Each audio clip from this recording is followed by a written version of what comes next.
This is going to be a bit of an angry video. It might disappoint you. Look, we have been constantly giving wrong signals to Nikon as consumers.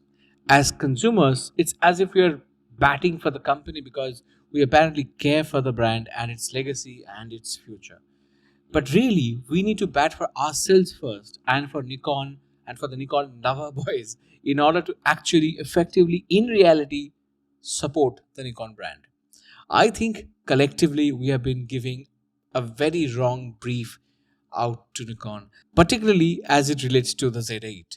I know that the Z8 is being conceived within Nikon with multiple sensor specs, and Nikon is trying to figure out which way to actually go.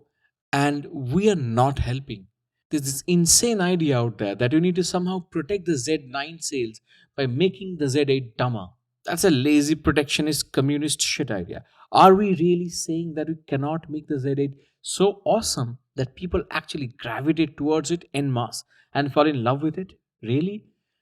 That is the stupidest thing I've heard in relation to business in quite some time. Look, business is Darwinian by nature, okay? Where the end goal is to not to obliterate something out of existence, but to make an idea better, to come out with better versions of what you already have. And so, if there is a Z8 that does 95%, 97% of what the Z9 does at a more affordable price, it may get some potential Z9 buyers on board. Some Z9 buyers on board instead of them buying the Z8. But more importantly and simultaneously, it will pull in tremendous amount of crowd from other brands. Yes, other brands.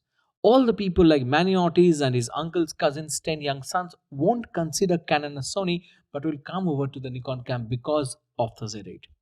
If we get the Z8 right, because the Z8 is awesome. Don't you want an amazing camera? Don't you? There will still be those who will need a unibody camera with a massive battery and extremely rugged build. And those guys will keep going to the Z9. They need to do it, do their stuff out in the field, in the jungles, in the mountains.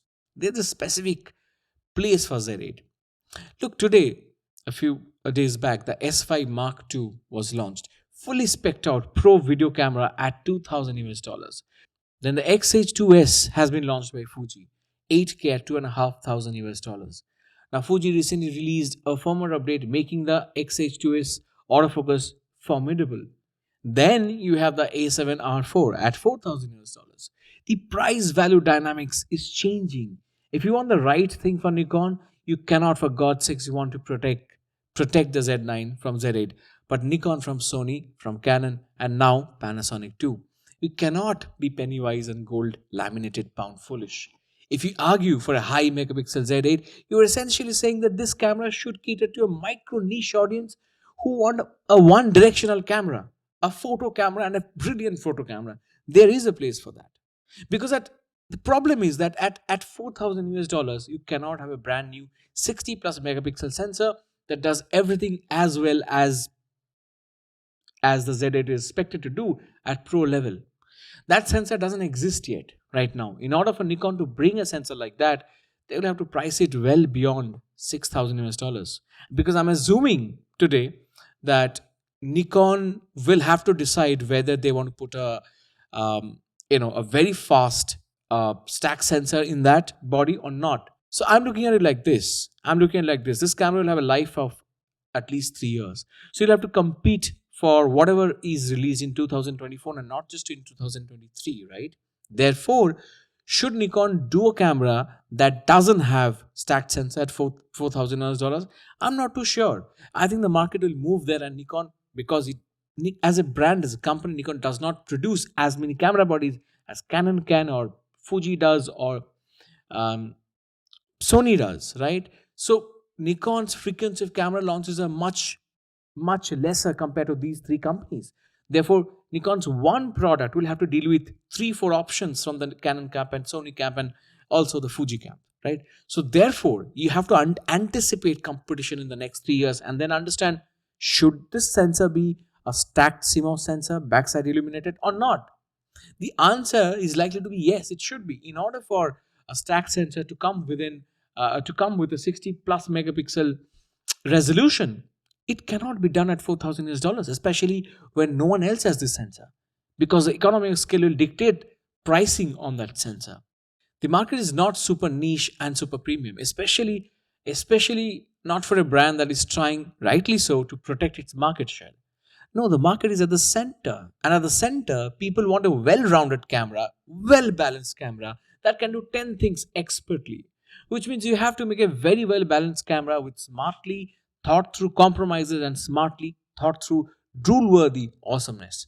The Z6 Mark III is unlikely to make people shift to Nikon because at that price point, innovation is difficult.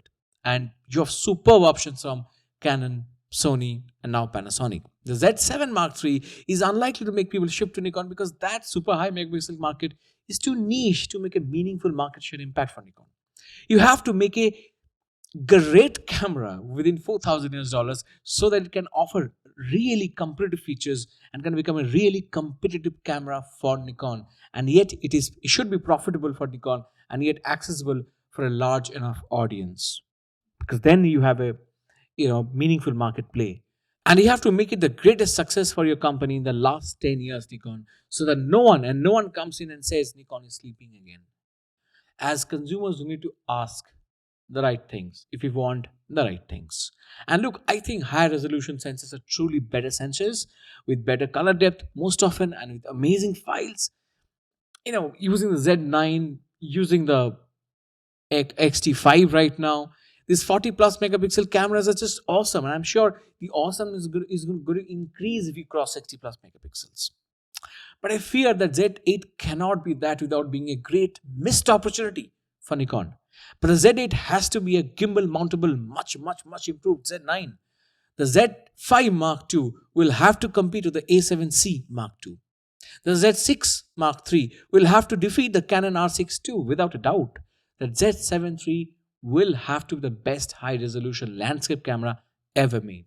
And if Nikon chooses to do otherwise, it won't be great for them, according to me. See you soon with another one.